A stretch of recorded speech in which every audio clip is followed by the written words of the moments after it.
Dave. Welcome to the Apex Adjacent podcast. Thank you. Thank you for having me. You're welcome. I'm excited to be a guest here. What do we do here?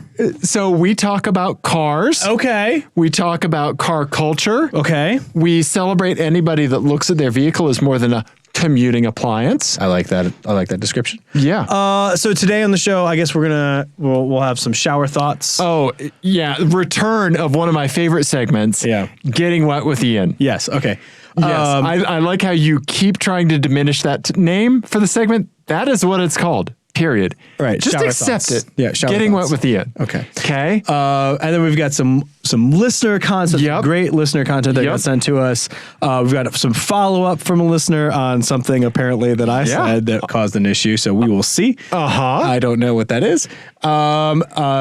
And then we've both seen things. We have. And then we're going to wrap up with a new segment that I'm calling Twitter Shared Account QA, in which I have responded to something for both of us on Twitter without consulting you first. And then we're going to see if you agree with me. I feel like 4.5 years in, Ian, you're more than capable of speaking on my behalf. Are you sure that's what your stance is going to be? Probably. Okay. Ian, we disagree plenty on lots of stuff. We do, but I think you're aware of what we disagree on. Yeah. This one I'm genuinely not sure. Really? Yeah. Okay. I think I'm in the clear. Okay. But I'm 51% sure. Okay. That it was the right call. So if this is the last episode you ever hear of Apex Adjacent, it didn't go well. Yeah. Or you found better things to do. All right. So let's start. Oh, Ian. Let's start with shower thoughts. Getting Wet with Ian. Yeah, that. Okay. All right. So I don't know what the topic is. Right. I feel like I'm screaming. Yes. You're very loud. But that's okay. Okay. Because you're going to get louder because the details of this story are bonkers bananas. Okay. Okay. So right. you have a story for me. A bit. You're going to spin me a yarn? It's an update on something that we talked about a while back on the show. Okay. And I want to revisit the discussion that we had then. Okay. Now, because I think it's relevant again. Okay. All right. And I've had some shower time to think about it a little bit. Okay. You've gotten wet. Gotten wet. Okay. Couple times. So wet. Okay. I was very dirty. I don't know. He's a dirty boy. Okay. All right. B.O.I. This is devolved quickly even for us. The fan art is going to be interesting. Fans. So, all right. So Carlos Ghosn.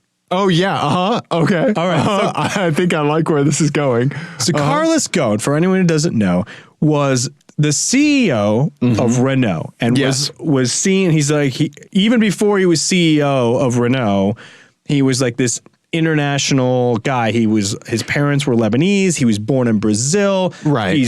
And then he becomes the CEO of this French company. He was CEO of Nissan first, right? No, he's a French citizen. Okay.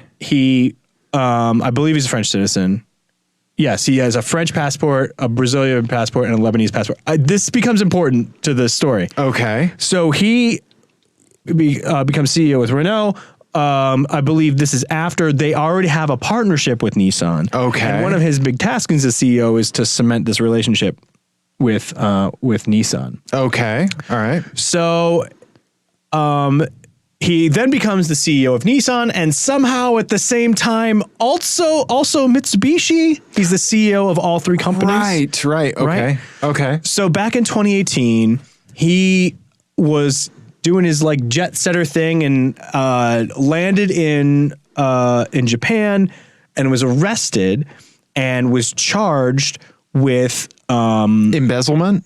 Sort of, right? With basically enriching himself, right? And underreporting. The like headline thing was underreporting his income. Yep, on his taxes. Yeah, right. And this is a big thing in Japan where CEOs don't really make very much compared to what they do here, right? And it's a really big kind of divide between kind of the U.S. and Europe and Japan, and then there was also kind of this element of he's running this French guy is the CEO a company that's owned by the board. His board are government officials in France. Okay. Right. Okay. It's a socialized economy. Right. And so now the French government owns Nissan somehow.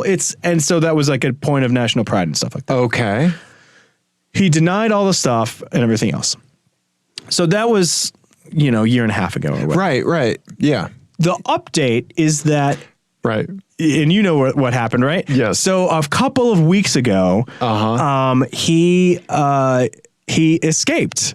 Yeah, he left Japanese soil. He was on house arrest. Yes, he was on pretty I don't know, strict, I don't know. But he was on house arrest. Right. He left Japan somehow On a private jet. and showed up in Lebanon. So Right. I listened to a podcast about this today. Oh, okay. The Daily, the New York Times has. Yes. So they had a thing about it. And the story is nuts, so I encourage you to listen to that instead of whatever this is for your news. We're going to take this off as a tangent. But I wanted to relay that because I don't know if you know the details of how he escaped. Right. Do you know that? I don't. Okay. I don't. So the speculation is that he was allowed to leave his house to go to dinner and that sort of stuff. Right. But he had to report back. Yeah. His movements were tracked. Right. Yeah. So apparently what they've been able to piece together through video footage and whatever is that he went out to dinner with these two guys. He went into a hotel with them, and then they came out carrying the big cases that roadies carry for big amps for rock bands.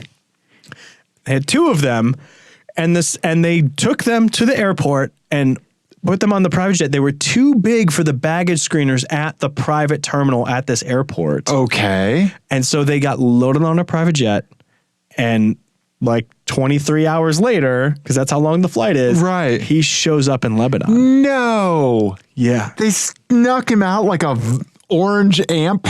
Yeah. Isn't that crazy? That's insane. Surefire sign of innocence.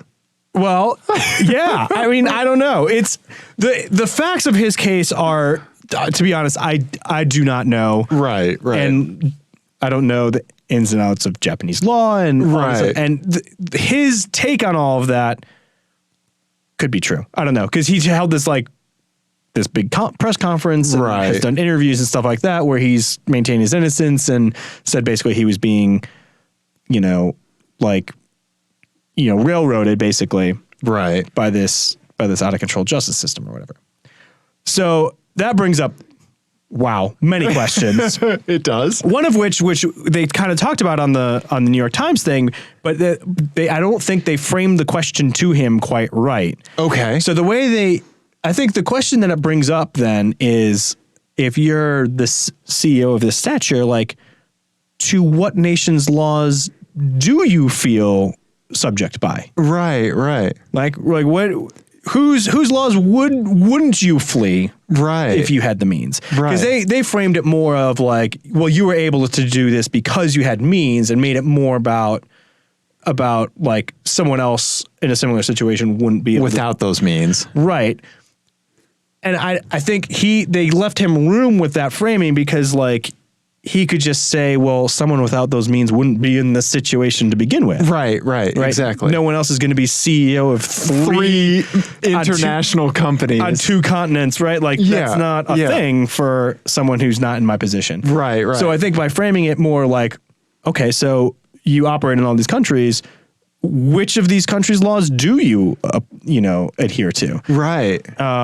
Anyway, so that's a big open question, which kind of relates back to how the tangent I want to take. Yeah. But anyway, yeah, he escaped out. So disguised as audio equipment. The most fascinating thing about it is it wouldn't be so much if he was just any other CEO.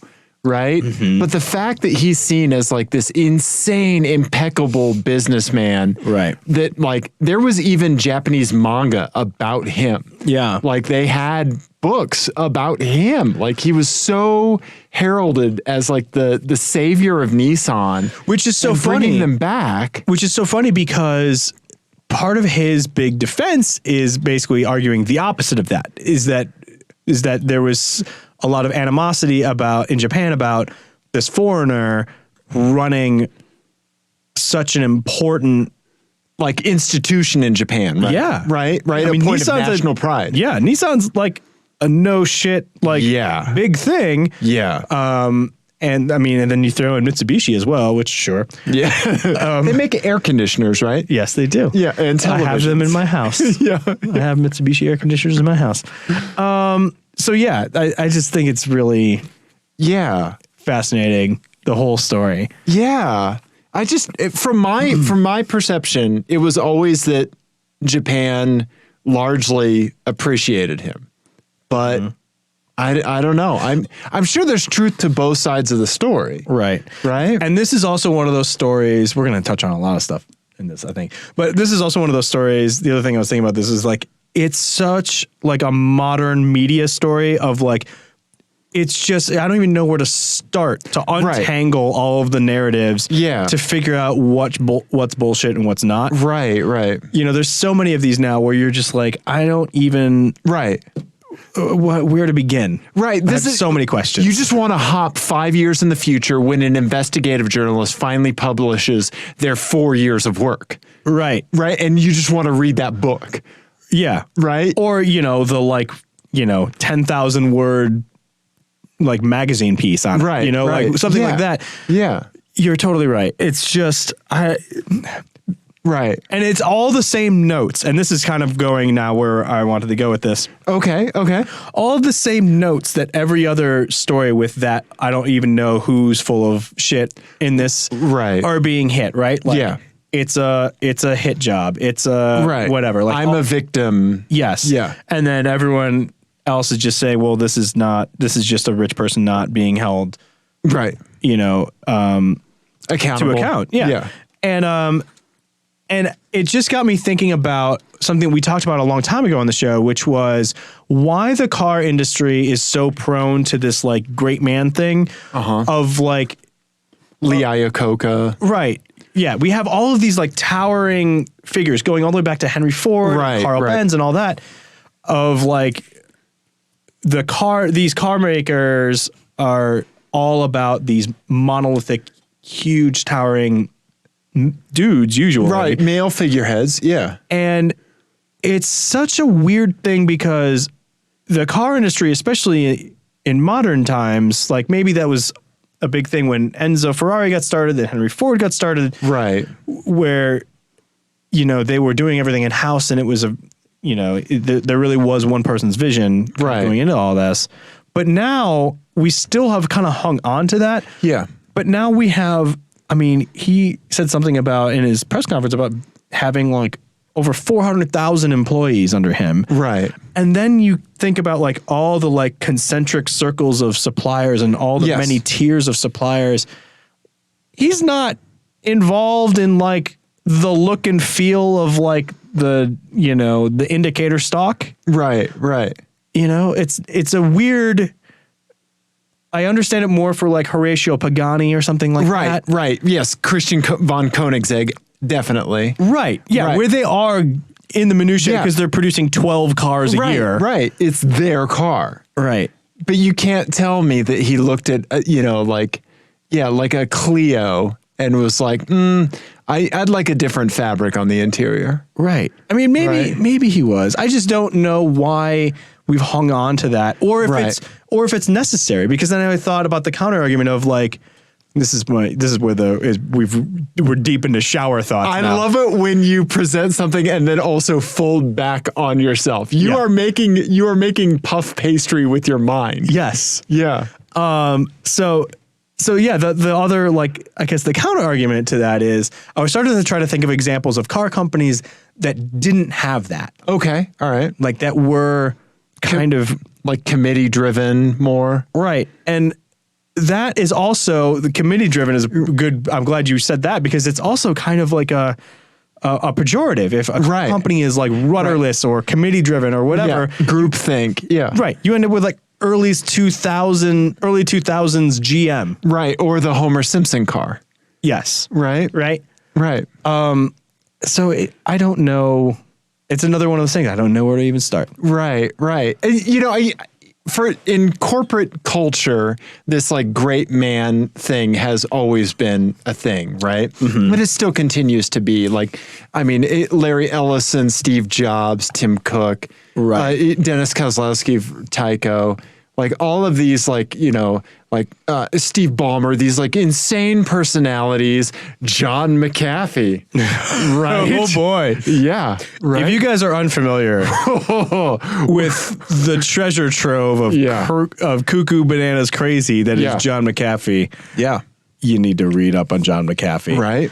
That dude is nutso. Yeah. Yeah. So, I mean, like, so extending that into corporate car culture, certainly, you know, it's a symbiotic thing. It's a chicken and the egg. Like, which came first, like the great man culture in corporate America or corporate culture, or in corporate car culture, right? So I think some of that is passed down from two things, at least in America. Yeah. Because this is how corporate culture has always been too, was the Gilded Age type stuff, right? Where we had the barons and the tycoons, like these guys that owned the Rockefellers, right? 90% of the country, right? Exactly, or something, right? And that's what, you know, kind of Henry Ford was kind of in that model. And then the post-war thing, which was, you know, what Lee Iacocca came out of, and Robert McNamara worked at Ford for a while. I think it was Ford, right? I might have that wrong, but I think Robert McNamara worked at Ford, who was he's most famous for being the Secretary of Defense during the Vietnam War. But it was born out of the military structure, right? Because that was so pervasive, right? So that's why we're structured the way we are, more outside of car culture. It's just interesting to think about what that effect has on on enthusiasts, like, you know, 7 steps down the line, you know, why we don't have stick shifts, why we don't have all these things, or why we do end up with like the Nissan Cross Cabriolet, which apparently was made for this lunatic's wife. Okay. Yeah. Oh, I don't know. I should have prefaced all of this by saying I have no answers. But that's the thing about shower thoughts, though. Right. This is a place for getting wet with Ian, right? Yeah. It's just fascinating to recognize the patterns that are at play, right? Right. And then I also feel like we're at a place where like this structure seems to be falling apart around us a little bit, right? Like, I think part of it's aided and abetted by the fact that we know everything about everyone. Right. And we know that like Elon Musk is a nut. Right. You know, like how much more intact would his myth and the Tesla energy and everything be if he didn't have a Twitter account this whole time? Exactly. Right. Yeah. It would amplify the degree of cult of personality that is like able to exist. Right. When these people are seen as like this like untouchable layer. Yeah. Right. Or like, like when remember like when REM like really broke and like nobody, like they never printed lyric sheets. And like there were and like Tool did the same thing, like all these myths around like what exactly their lyrics were, and it made them seem so much more cool. Yeah, and like the myth of these like bands and the myth of these people like could just be built so much easier, and it was easier to be like very enthusiastic about it with less information. Yeah, right. But here's what's so puzzling to me about that is that all of these examples we're citing, all of these people have still maintained or increased their popularity. Right. Like the examples you just said, like they made much more money. They were much more rewarded. Right. Except for like the people that were not hurt by it, but like, you know, got less enjoyment out of it. Right. Like they didn't enjoy it or whatever. You know, these are like the purists who think they sold out. Right. So we're at a point now where like we've all decided that we're all going to know that the emperor has no clothes, but we're not going to care. Right. It's a really weird place to be because we're it's like that with politics, with that that with corporate culture, with our media, with everything. We know for a fact, we have irrefutable proof because it's being broadcast to us 24/7. Right. That all these people are full of shit. Right. Which is something that the more cynical among us had suspected for a long time, but now we have proof, but we still don't care. You're right. You're right. Crazy. It is insane. It is insane. The environment in which we now exist is like the worst fucking timeline. Yeah. It is so I don't know. Everything has just been pushed to the far ends of each room. Right. And like all of this space where we all just used to kind of mingle in the middle is just fucking vaporized now. Well, but I don't even think it's that. I think it's because I think there are still common points of agreement or whatever. Sure. It's just that there's no argument about like untangling people's intentions anymore because we know them now. Right. Okay. And now people just say the quiet part loud. Right. And so now we're at this point where like I say the emperor has no clothes. And the person in the with the emperor supporting hat next to me says, I just like that he's naked and you get pissed off about it. Like, that's crazy. Right. The whole point of the story was that we were supposed to not be okay with it. Right. And how does this progress us as a society? Right. Right. But also, so now getting back to cars, like if we did away with that sort of conceit in car in car industry. Right. Where would that even leave us? Where do we go? I think that's the other thing is that we kind of have this idea that this current concept is bad, but what would even replace it? And do we have an example of a successful iteration of that? I think it's exceptionally hard to divorce that mindset because we look at these individuals that are doing it themselves, like Pagani, like Koenigsegg, like Henry Ford did, right? Like Enzo Ferrari, Carroll Shelby, all of these folks, and driving is a thing that you are doing. You are doing the thing. Right. You're not in an audience watching some band. You are doing the thing. Yeah. Right. And so to kind of divorce celebration of somebody that is seen, at least perceived as the person that is doing the thing,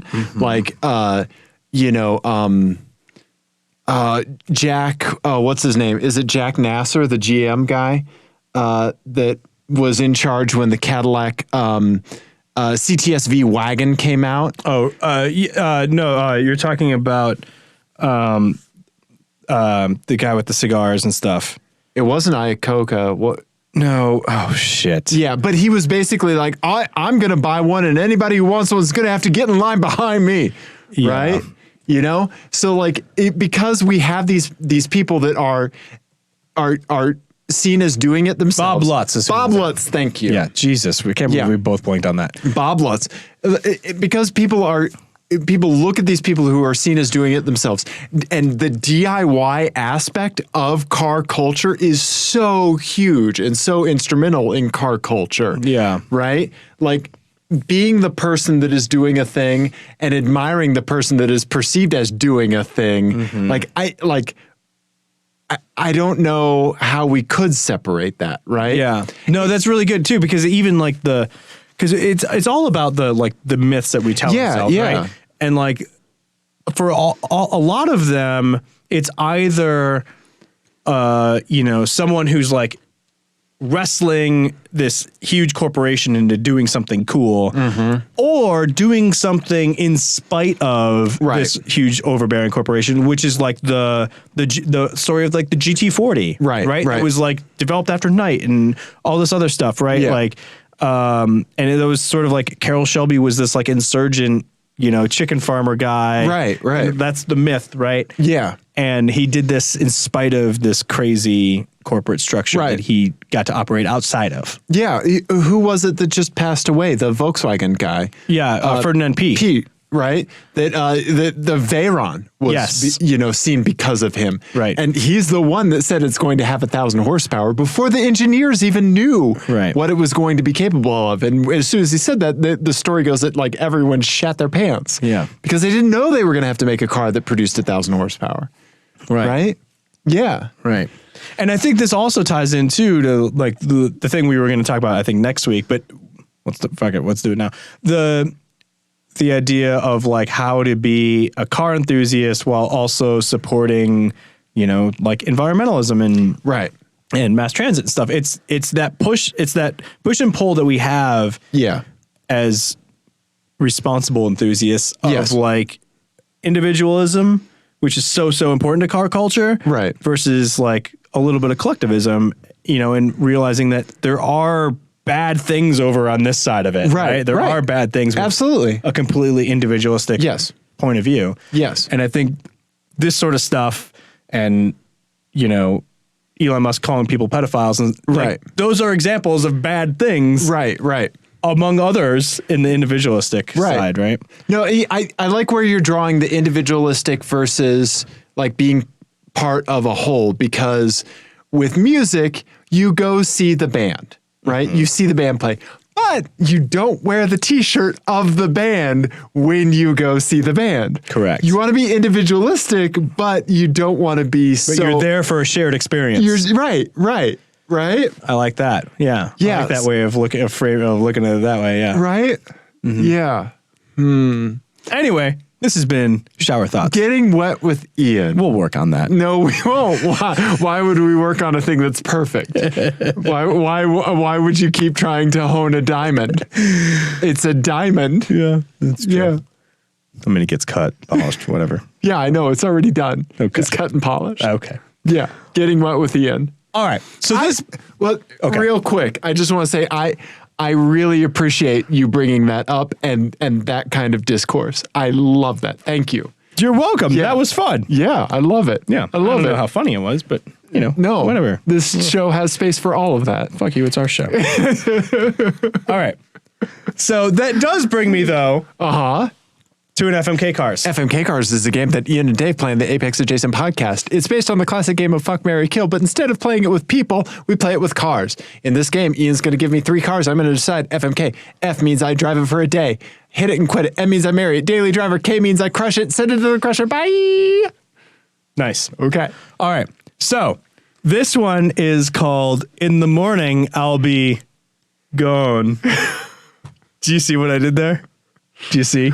Do you get it? Because Carlos Ghosn's name is pronounced Gone, and it sounds a little like gone. In the morning, I'll be gone. All right. Give me the cars. Cars with a daring escape twist. Okay. All right. So Carlos Ghosn was the CEO of 3 car companies. You'll get a car from each and a novel way of evading the authorities. Oh, okay. All right. Okay. So the way it's going to work is you're going to get the car, and then at the end of every drive, you will have to undergo this escape. Okay. All right. At the end of every drive. Yes. Okay. So the first one is the Nissan GTR. Okay. Yeah. All right. Love it. So I've driven one. It's fantastic. Yeah. You can have whatever iteration you want. Have you driven a GTR? I have. I drove one on track. That's right. Yes. You can have whatever iteration you would like. What is that? And at the end, though, you're smuggled out of the country in a carry-on. Okay. The flight will be very long. Okay. All right. So it's going to be basically Carlos Ghosn's method of getting out, except you're going to be flying commercial, so you have to stay in the case. Oh, Jesus. Okay. You're not going to die in the case or anything like that, but it's not going to be comfortable. Do you have to poop in the case? It depends on how long the flight is, I guess. Okay. Depends where you're going to and from. Why does that look so bad? Yeah, because Nissan did a bad job coding the website. Wow. Yeah. I guess Carlos did that too. He was in charge of that, and then they had to get an intern to do it because he got arrested. Yeah. All right. So the next one. Okay. Renault Megane RS. Oh, God damn it. You know I love the Megane so much. I know you do. At the end of every drive, you, Dave, that's how I have it written here, must impersonate the world's largest baguette. Okay. And during the exhibit's visit to a non-extradition country, you make a break for it. Okay. Okay. So I'm disguised as bread. A baguette. I mean, you kind of... Yeah, right? You kind of look like a baguette. Yeah. Right? I'm pale and I'm full of air holes. Yeah. Yeah, irregular air holes. Mm-hmm. Okay. Okay. You've got a good crust. Yeah, I do. Yeah. Yeah. Good crumb. Yeah, leave me out in the sun for 5 minutes. No soggy bottom. Nope, not a soggy bottom in sight. Yep. I get a lot of soggy bottoms. Okay. Yeah. All right. So, yeah, you must impersonate the world's largest baguette. All right, so the third one, Mitsubishi. What do you think it's going to be? I knew these were all going to be from the trifecta of Carlos. The Mitsubishi. It's not. You're not going to give me an Evo. I am not. And you're not going to give me a Galant VR4. I am also not going to do that. You're going to give me... It's the Mirage. Oh, okay. In this one, your very complicated escape plan is you drive to the border, you present yourself to the checkpoint, and the officer is so overcome by pity by how far you've fallen, he allows you to escape. Okay. It just looks the other way. Yeah. He's just like, oh, Jesus. Just go. Oh, God. That's your escape plan. Okay. All right. Okay. All right. So I am going to kill the Mirage. Oh, really? It's the most comfortable of all of them. You just get to sit down. I do. And I'm going to marry the Renault because I can impersonate bread. Ian, I'm a carb-based human. I have a croissant sitting in front of me that you made. I did. It was a homemade croissant, ladies and gentlemen. That's a lot of work. I am bread. If someone were to squeeze you, you would need it to sound that very specific baguette crunching sound. Here, let's do an ASMR podcast.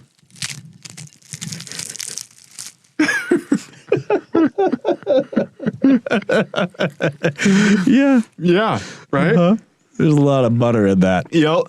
Yeah. Now there's a lot of butter in me. That's true. All right, baguette.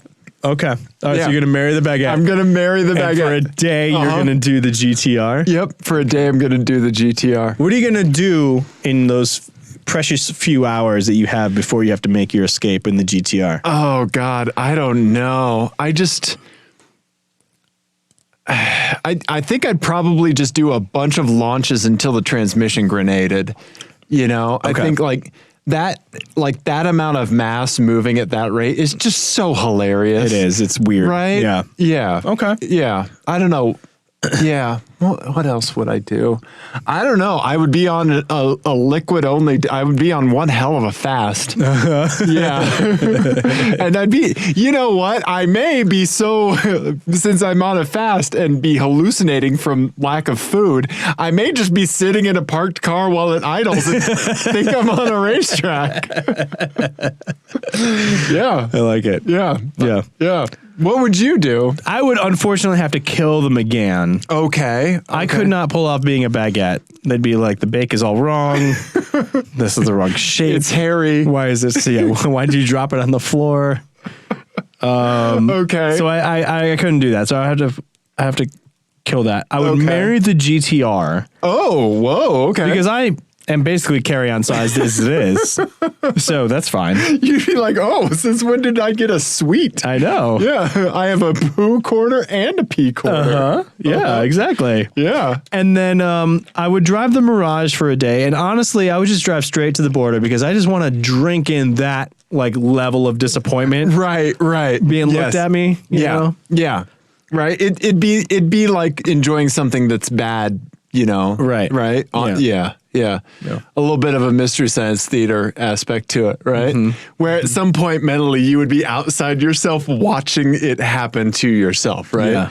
Yeah. When he first says like, "Oh God," and I'd be like, "It says B on the shift column for reasons." That's right. Yeah. What did it say B for? Remember, it says break, but I joked. That's right. Yeah. I joked, bro. I hope you're not looking for sport mode. Yes. Or brah.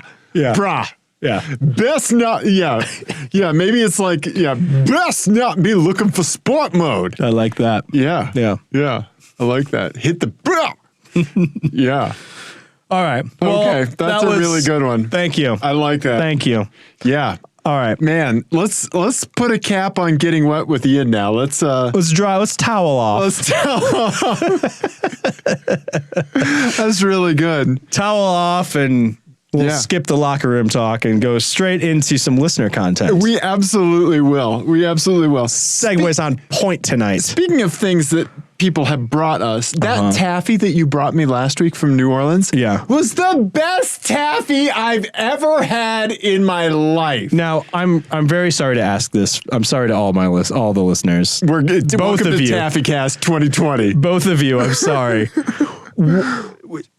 What could possibly make some taffy better than other taffy? It was perfectly soft. Isn't it just the novelty of getting it in a different place? No. It was perfectly soft. Okay. Like there was just the right amount of air whipped into it. Okay. The flavors were just, they didn't hit you in the face. They were just nice and very mild. Okay. Like very muted. Okay. Yeah. A lot of taffy is just way too sweet, just up like taffy hit you hard, right? Flavor, just whatever synthetic flavor. This stuff was very, very subtle and very good. Okay. Yeah. Well, loved it. It was from the French Quarter in New Orleans. It was perfect is what it was. Okay. Yeah. Magic happens there. Good. Yeah. I'm glad to hear it. Yeah. Best taffy. Thank you. No problem. Yeah. Thank you. I will let Jenny know that you were very happy with it. Taffy me like one of your French girls. One of your French Quarter girls. Okay. Yeah. What did Henry send us, Dave? It says that he did on the thing. Okay, so our good buddy Henry, thank you for sending us this. Can we get the Mitsubishi Mirage off the screen? Nope, we're keeping it up. Okay, so here's what Henry said. He said, and I need to pull up his email because he said, this car haunts his dreams. Okay? Haunts him. Okay. Ian, explain to the people what they're seeing. Narrate it, you son of a gun. I'm just gonna go with the stream of consciousness. So it's a Ford Focus, first of all, and it's like the ZX3 or whatever the fuck that was. Yes. Kind of like a previous generation Ford Focus where you could get it in the sedan or the hatchback or whatever. Yes. This is the four-door sedan.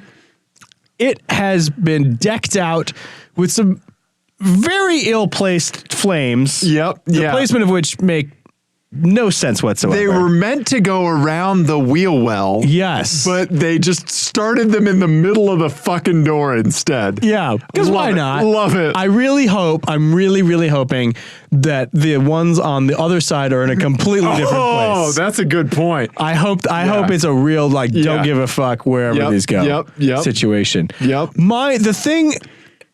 So the next thing you see, obviously, is the wing, but I argue that is not the most important part of this picture. Right.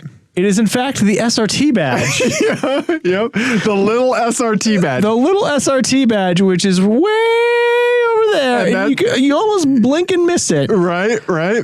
That's a Dodge thing. Yeah. So Henry says, and I love that they didn't remove the Focus SE. No, they didn't remove the SE badge, but they added the SRT badge. Who is this for?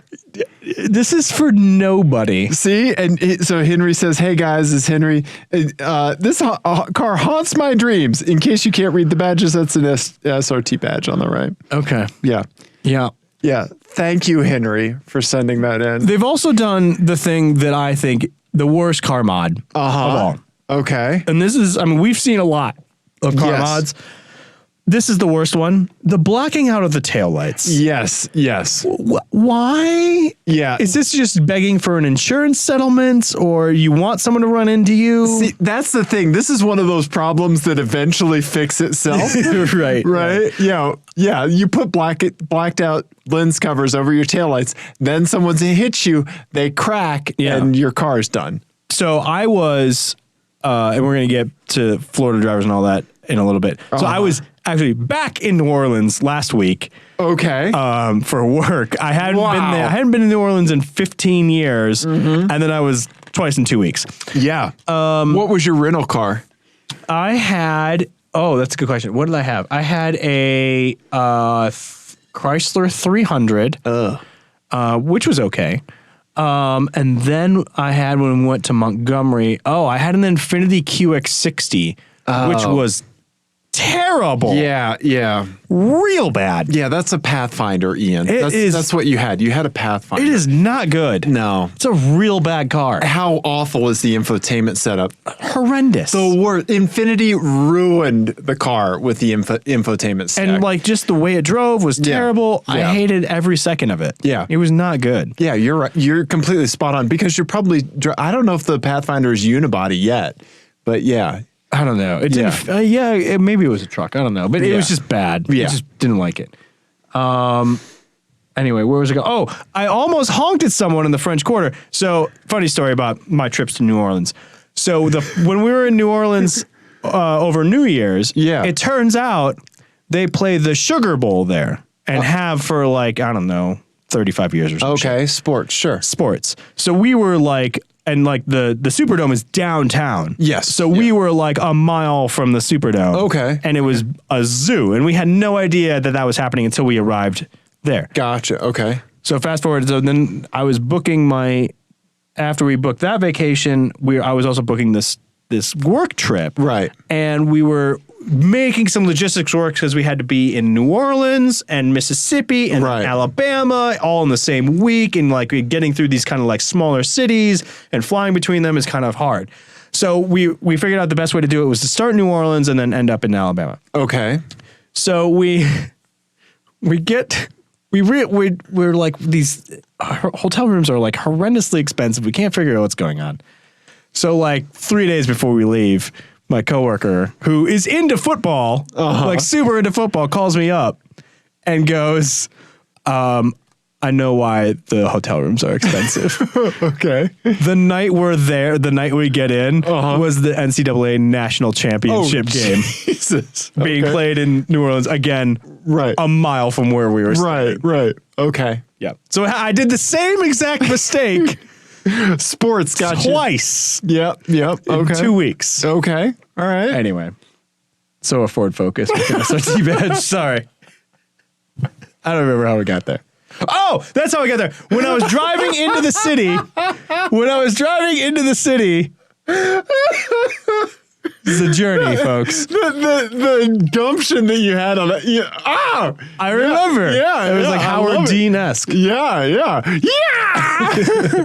I remembered because, so I was driving into the city in my Chrysler 300 rental car, which is how whole thing got started. Yeah.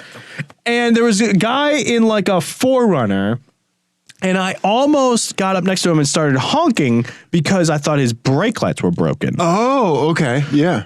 But it wasn't that his brake lights were broken. It was that his he had tinted his brake lights so heavily that you couldn't fucking see him.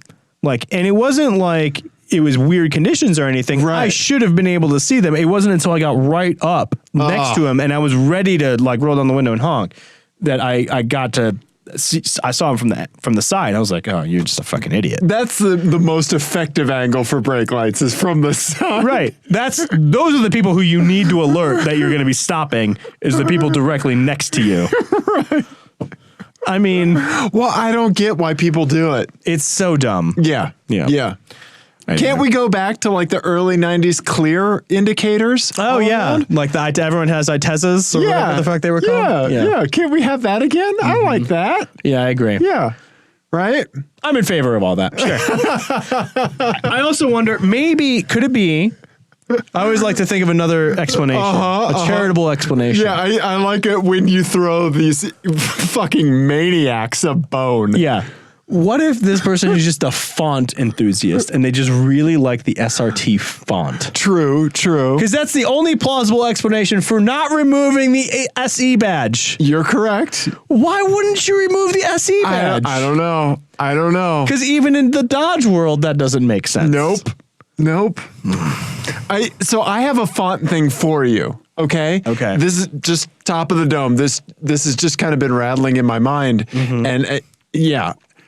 So the Ford F-150 emblem. Okay. Like the newer one? The newer ones. Yeah. So let's go to Google Images. We got to take a look at the emblem. Ford F-150. I need the emblem. Go rear. Yeah. More the side, I think. Okay.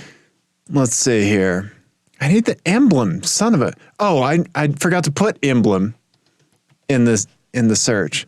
Okay. Here we go. Here's a good example. Okay. All right. What do you read that as? F-150? I see 3150 and I can't unsee it. 30? How do you see 3150? This is a 3 right here. 3, the exact same size as the rest. I see, because the F is in negative space. Right. But the 150 is not. Right. So if you only look at the positive space, yes, you're right. And you'll never unsee it. That's really funny. Yeah, I've been seeing it everywhere and I want to snap them off every Ford I see. Oh yeah, that's really interesting. What Ford is this? It's a 3150. Yeah. Right? Yeah. Yeah, you're welcome. Damn it, now that's all I can see. Right? That's all you can see. I ruined it for you. I ruined Ford F-150 emblems. But the kerning is off, so it'd be like 3150. Exactly. Yeah, I'm going to run around with little comma stickers and put them on everything. 3,150. Yeah. See, you can't stop seeing it now. Yeah, I really can't. Yeah. That's really funny. Sorry. Hey, you can get them in a 2-pack. Let's put them on your car. Okay. Yeah, it looks worse in chrome. Like, it's way more obvious in chrome. It is more obvious in chrome. Yeah, right? Which you wouldn't think would be the case. Right? Yeah. That's weird. So anyway. Yeah. Okay. So thank you, Henry. Thank you, Henry. Sorry that we didn't really concentrate on the car. We kind of just used it as jumping off, but I mean, who knows? No, it's good. And I'm glad he sent it because it made me think of an FMK cars for you. Oh. Okay. Oh, my computer shut down. Let's see if I can get it on my phone real quick. Oh, God. Oh, it boots fast, everybody. Surface Books are really good. Log me in with my face. Okay. All right. Ian, in this FMK cars. Yes. You're going to be... Since this was haunting Henry's dream, you're going to be in a horror movie. Haunted by Carstanza'ed's past. Oh. Okay. So first up, you're going to have Henry's abomination of a focus. Okay. All right. So I will be driving these cars, or they're going to be following me around? You'll see. Okay. So in this movie, or in this reality, you're in the Ring. Okay. All right. You see this car, right? 7 days later, it shows up in your driveway. Okay. All right. The next Carstanza or infuriating car that you see 7 days later, right? Shows up in your driveway. This is the one that starts it. Yep. As in, like, I'm going to drive that car. Yep. Okay. Yep. Okay. All right. Second, remember years ago, our good buddy Nick Lindy sent us the Camaro Cobalt. Oh, right. Yeah. I forgot. I didn't have time to look for pictures of it. Okay. I don't think we have it. Yeah. It would take me. I know we have it, but it would take me a while to find. I think it's in the old Team Clear Coat folder. It is. Okay. We don't speak that name. So this one, you're living in Cabin in the Woods. Okay. All right. Yeah. And if you've seen Cabin in the Woods, I have. You know that you shouldn't say anything about Cabin in the Woods at all. You should not. You should just watch that movie. There you go. Yeah. Okay. All right. So just hold that. Okay. All right. Okay. All right. Then lastly, all right, The Kia. Wait, but I don't see. Oh, hold on. Okay. I don't understand how, by the cabin in the woods rules, the car works. Okay, so spoil it. Like, just fast forward 10 seconds or whatever if you don't want to be spoiled on a movie that came out like 8 years ago. Sigourney Weaver's driving you. Okay. In this car. Okay. Okay. Just whatever. Just spoil the movie. That This is plenty of warning. Right. Yeah. So it turns out Sigourney Weaver has been driving you in the Camaro Cobalt. Oh, okay. So like, I think I'm in charge, Right. But I'm not. Yep. You've got like a little wheel. Beep beep. Got it. Okay. All right. Lastly, the Kia Sorento with the BMW X5 grill. Okay. Jesus. That I will never pull a picture up of. I probably will. But you know what I'm talking about. I do know what you're talking about. Friday the 13th. Okay. Okay. You can drive anything you want. You're driving your R32. That motherfucker's always in your rearview mirror. Okay. Yeah. Okay. Okay. No matter how fast you drive, Yeah. it's always there. You're on the track, right? Dicing it up, doing your tippy tap with your feet, right? Heel toeing all over, jazz, right? Yeah. Yep. Shh. Okay. All right. Okay. I am going to marry the ring Okay. and whatever the hell this thing is. Okay. Okay. Yeah. I think that'd be fun. To just drive like batshit crazy Carstanzas around every once in a while. Okay. So I'm gonna marry that. Okay. I'm going to crush the cabin in the woods. Okay. Because I don't want to be. I'd rather just drive the car, Right. even if it's a shitty car. Okay. Which means for a day, Yeah. I'm gonna go to the track Uh-huh. with that thing in my rearview mirror and just laugh my ass off because I still think that thing's pretty fucking funny. Oh, it haunts me. It haunts me. It's so funny. bad. What would you do? Oh, God. I mean, obviously you would crush the last one, right? You would crush the Friday the 13th one. I would crush the Friday the 13th one. Yeah, the Kia. Because you would just try to brake check it. Yeah, I ruin would. it. Yeah, to break the grill. Yeah. Yeah. So I would definitely kill that. I would probably. I might have to marry the rotating Carstanzas ring. Yeah. That's the best one. It is. Yeah. It is. So there you go. I like that. That was There you fun. go. Yeah. So thank you, Henry, for sending in the Ford Focus that haunts your dreams. It haunts all of ours, Henry. Yeah. Yep. Who is that for? Who puts, I don't, yeah. right? Yeah. Yeah. It's for them. It's for Yeah. them. Sure. Okay. Sure. All right. So we have a couple more listener things. All right. So we have, let's see here. We have this. This is from our buddy Eric in Illinois.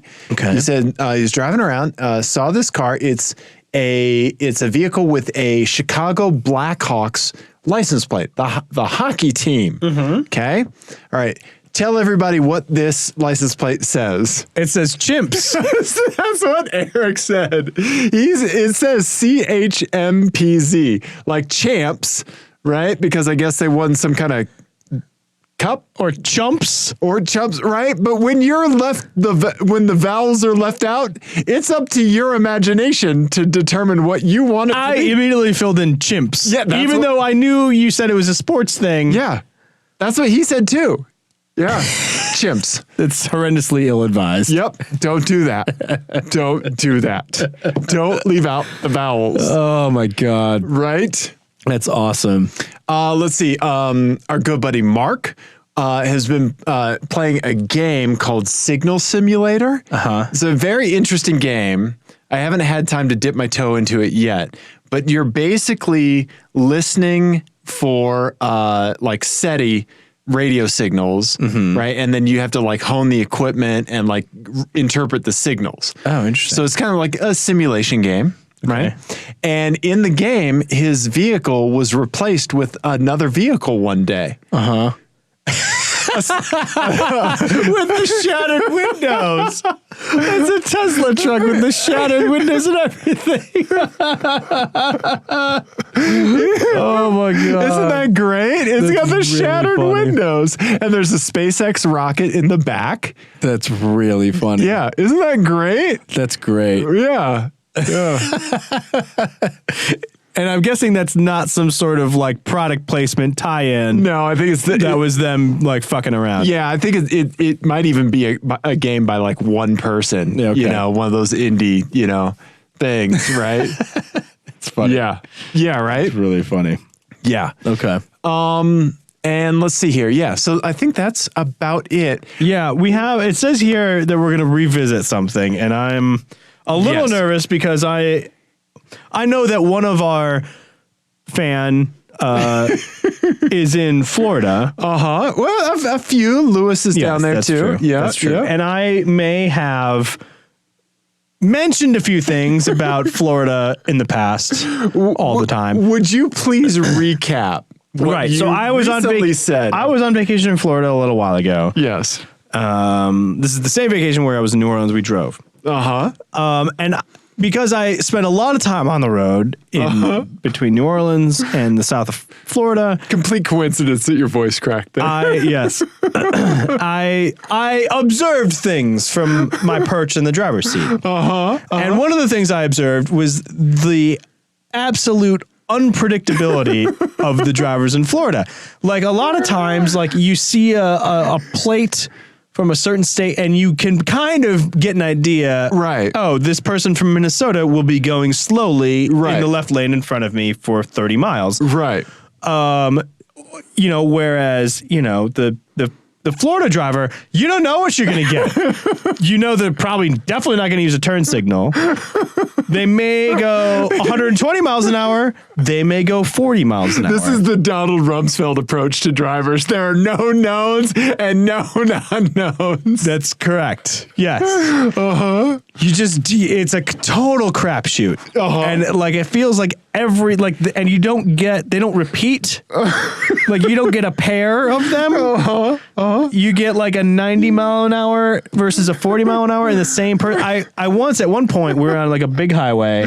Okay. And I thought I saw a pair of 40 mile an hour drivers. Okay. Because they were both going very slowly in the left two most lanes. Of course. Okay. So of course I flashed my lights, nothing. And I went around and as I was going around, one of the two drivers put down their phone and fucking nailed it.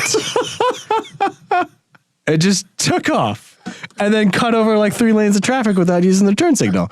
No, you never know. It's just total crapshoot.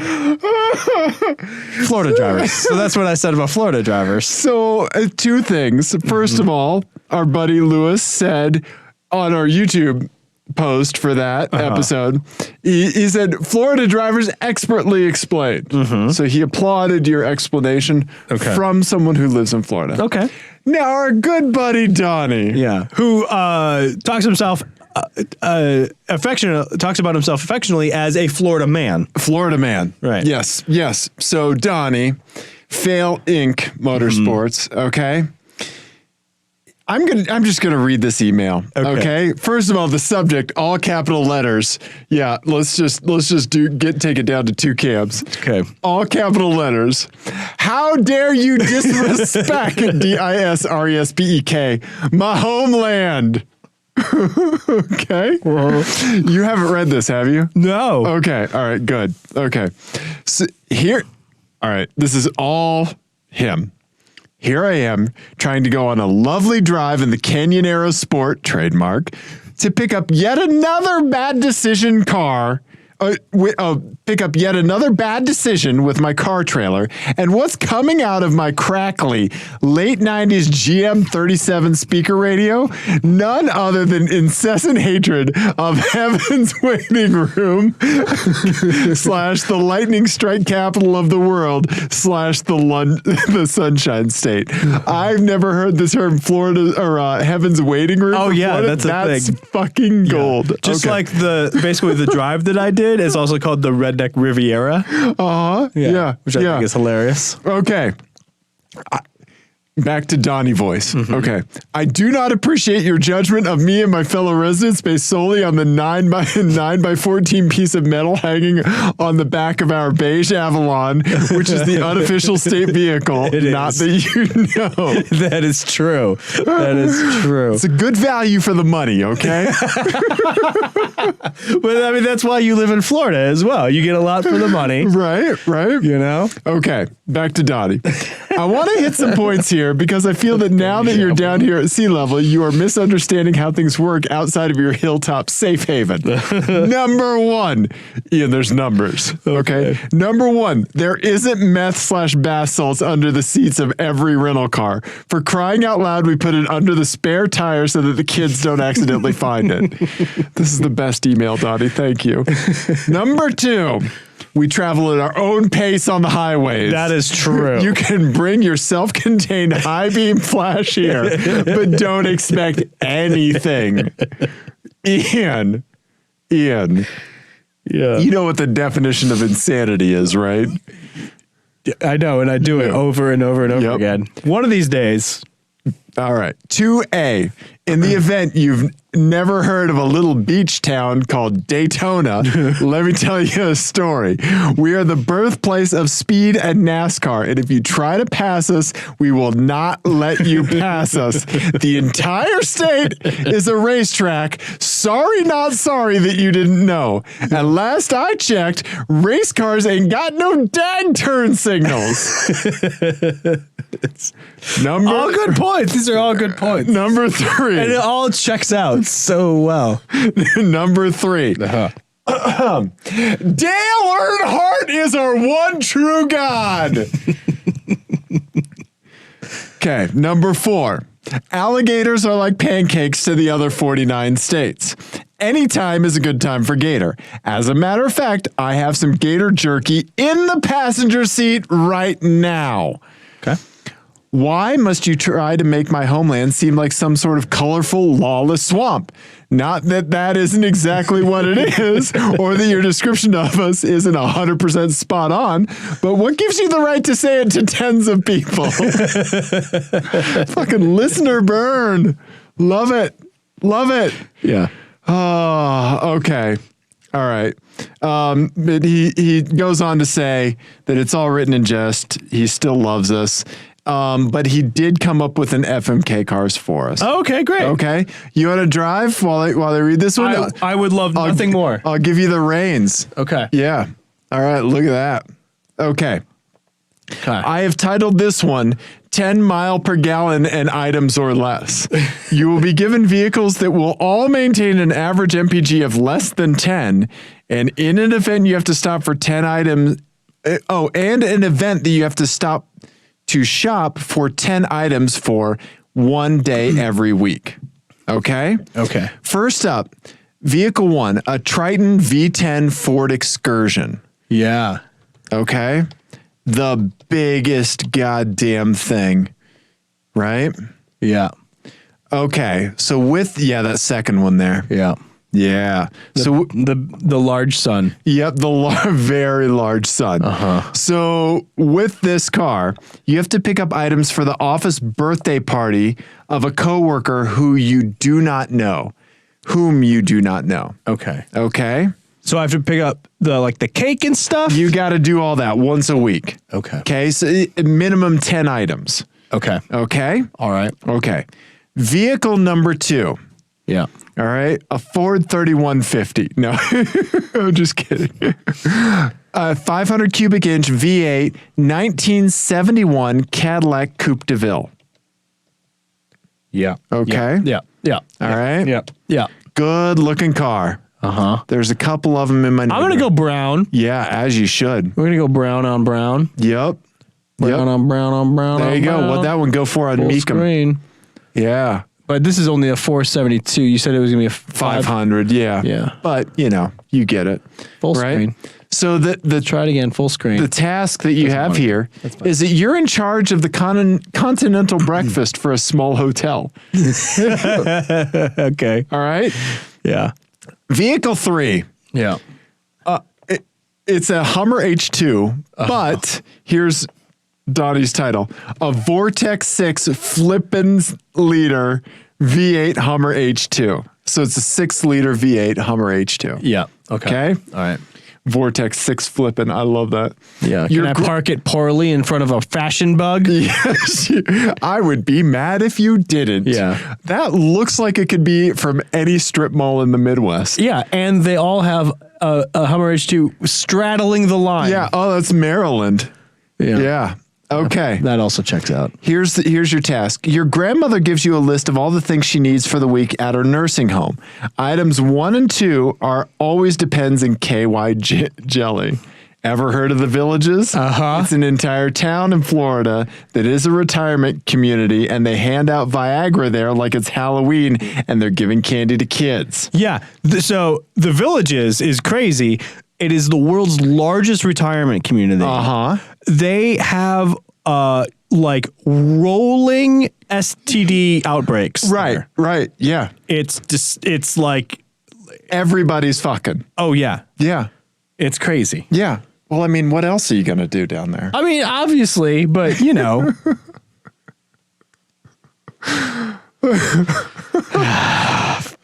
Okay. Yep. So that's Donnie's email. Thank you very much, Donnie. That is Yeah. very funny. Yeah. And we would love to have you on the show. Yes. Should you ever find yourself in Denver? Okay. I don't remember the catches. Okay, I can tell you. All right, so it was Cadillac is the Continental Breakfast. Continental breakfast. Right. The Ford Excursion is the office coworker. Right. Right. And then the Hummer, you're buying your grandma lube. Right. Yep. All right, so I'm going to crush the H2 for all sorts of reasons. I drove past a lifted H2 the other day, and I was just like, come on, man. Yeah. I had that, like, I'm not mad, I'm just disappointed. Right. Look. You know the world has moved on, right? Like, you know that. Right. What are you doing? Yeah. Right. All right, so I think I'm going to marry the caddy. Okay, and Continental Breakfast? And Continental breakfast. Okay. So in my heart of hearts, if money fell from the sky and I could just choose a different career, Okay. I'd go to culinary school. Okay, yeah, I think you'd do great. Yeah. Yeah. And I could kind of live out those fantasies and look good doing it. Look damn good doing it. Yep, absolutely. In that. So Yep. that's what I would do. Okay. And then I would, for a day, do the excursion and throw the worst birthday party I could possibly do, so I would never have to do it again. You accidentally get over the hill stuff for somebody that's 20 years old? On purpose. I would, yeah. Yeah. Yeah, accidentally was in air quotes. Yeah.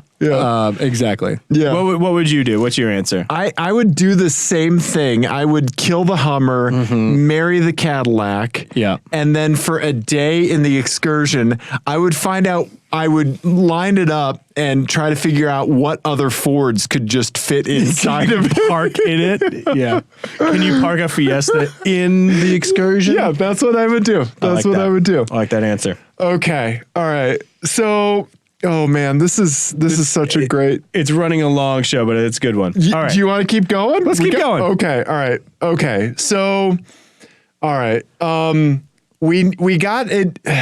Recovering from that email from Donnie. It's so fucking perfect. It's so. Thank you. Well, since we're on Donnie, let's go to Twitter shared account QA because this is in reaction to something that Donnie sent us. Okay. So Donnie added us on Twitter. He does have a private account, but he's worth an attempted follow. Yeah, if you know him. If you know him, see if you can get in there. Yeah. Okay.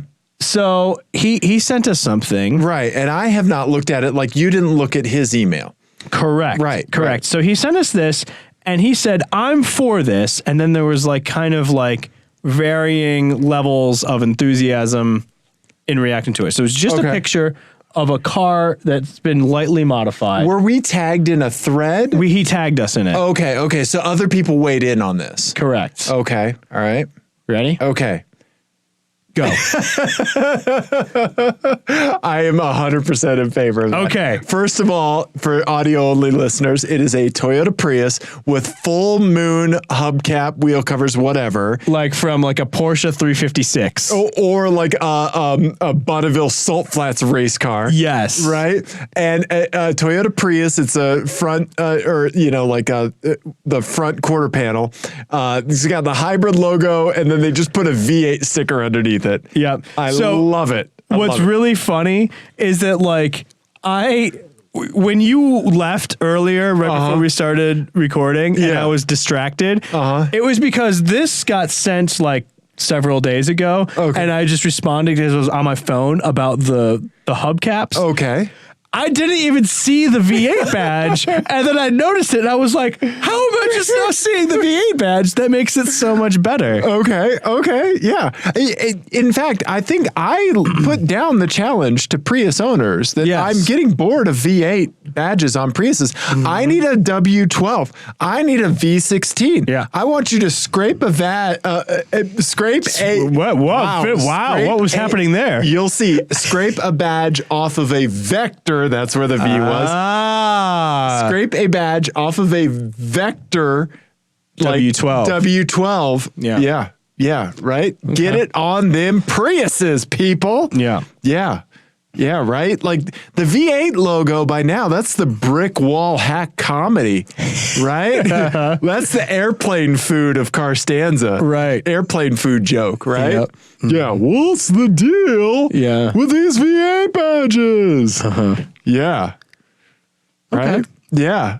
So you said that this could be a potentially friendship ending thing. No, I didn't say friendship, and I don't think I said friendship ending. Yeah. But like, I wanted to do a little QA. Oh, it's friendship ending. I wanted to do a little QA because you answered for both of us. I answered for both of us, and I just wanted to make sure.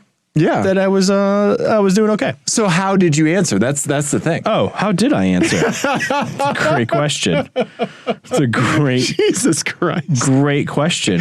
We're gonna do a segment about whether or not you'd endorse this. Did Ian hit his head? I said, all right, we have Dave's take and we're moving on. I said all caps, yes. Okay. All right. Yeah. Good job. Thank you. The podcast can continue. I love that I didn't actually remember what I said. I'm an idiot. All right. Okay. All right. So that's great. All right. Now, Johnny sent us a Twitter message. He did. Mr. Detail R on Twitter, our good buddy Johnny. So he has a great question. And I've been thinking about it this week. He said, if you could Carstanza a car for a reduced insurance or interest rate, what would you do and how would you do it?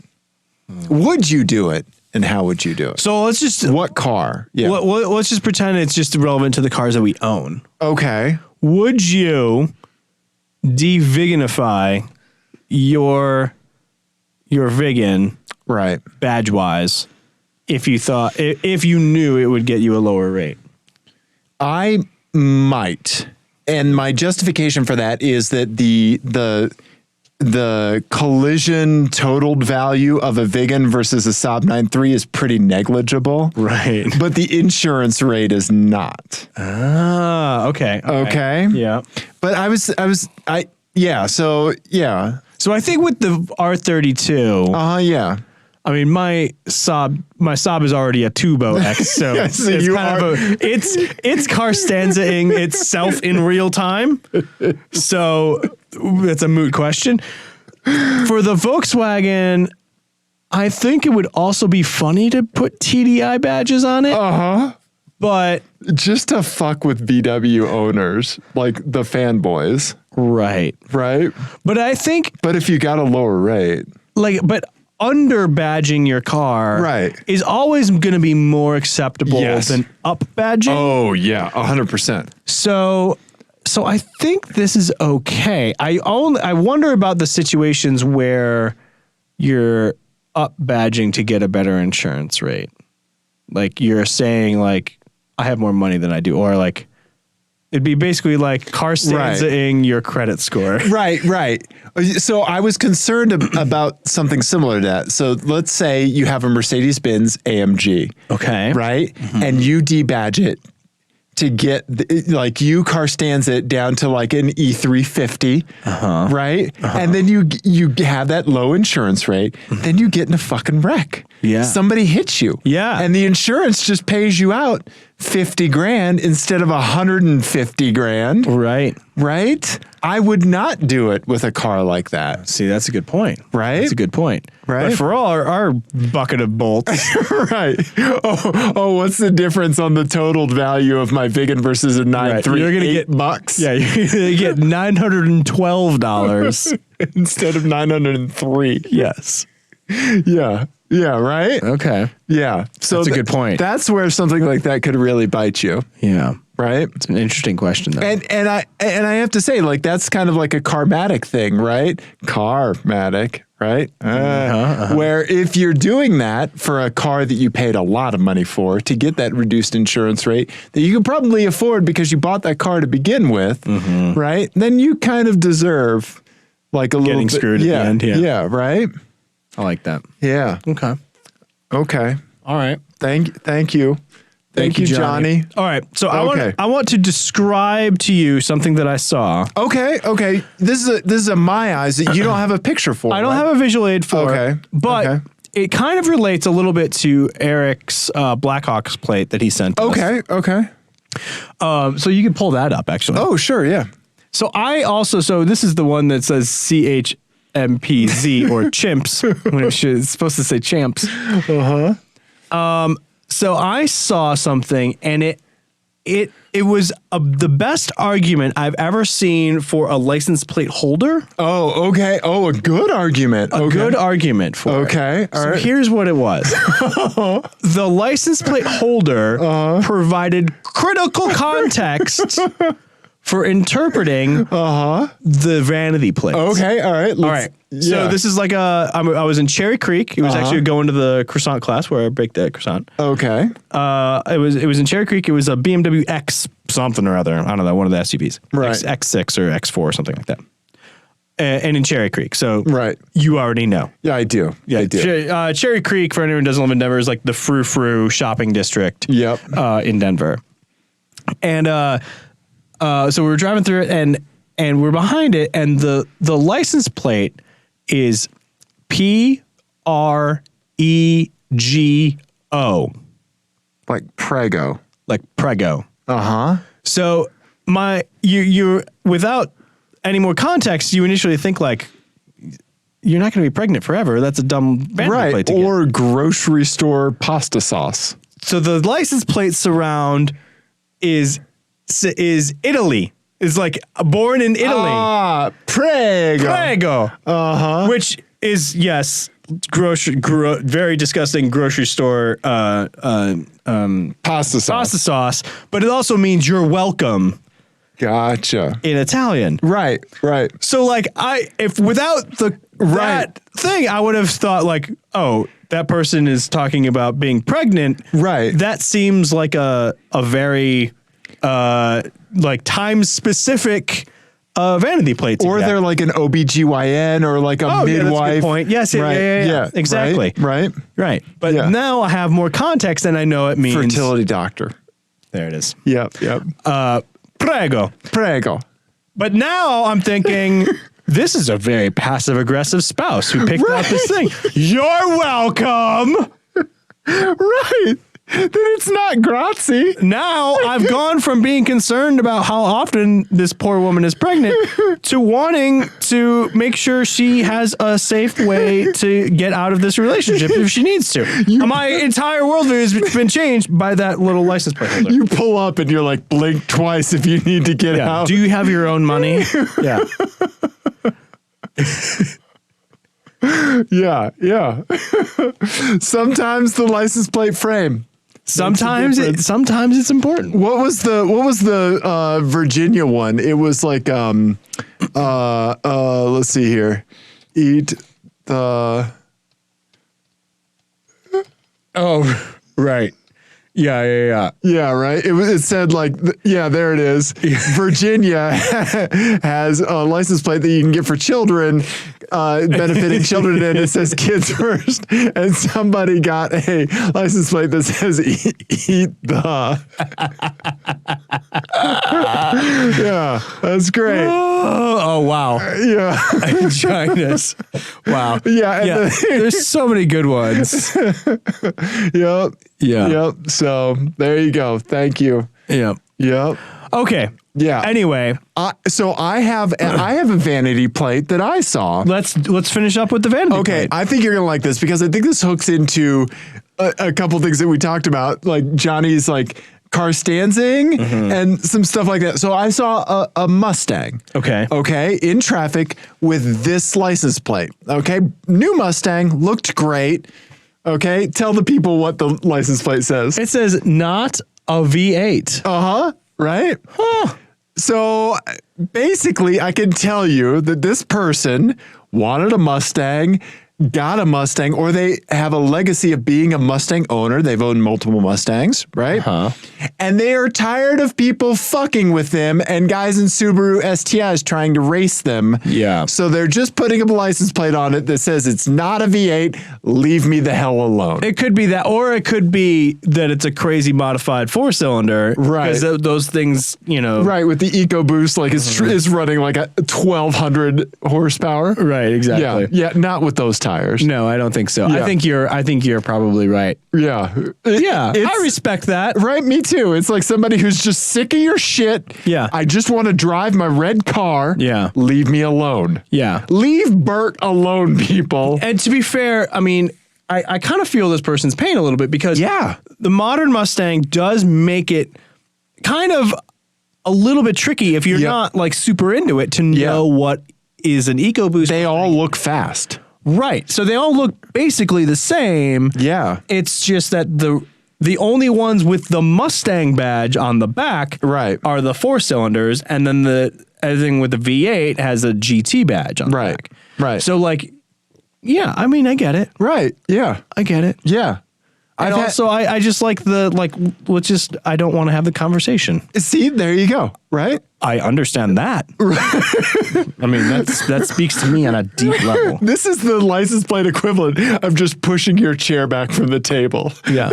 This is the license plate equivalent of like sitting down in an airplane seat and having someone talk to you and go, oh yeah, and then put your headphones on. Right? Yeah. Yep. Which I had to do this last business. I had this last work trip. I actually had my headphones on as I was watching a movie. I was watching Marriage Story. Okay. On the Netflix.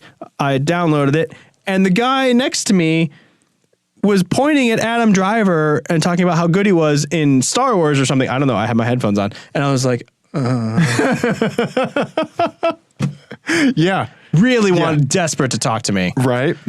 Didn't allow it. Just because he didn't shut it down. Just because he didn't charge his phone up before the flight doesn't mean you have to suffer. Exactly. Right? Yeah. Retreat into your electronic devices like the rest of us, you plebe. Exactly. I don't care if you shattered it on the bathroom floor before you got on the plane. He was also an IT consultant. Maybe he could have given me a job offer or something, but wasn't interested because I didn't want to talk.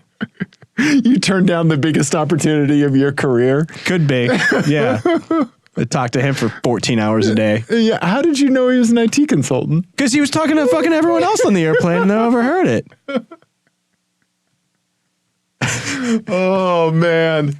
I need to do a documentary series about you. Ian exists in the world. It'll just be silence. It'll be 2 hours of silence. This is where I do all of my talking. That's what you want it to be, is 2 hours of silence. I understand what you want and what you get are two different things.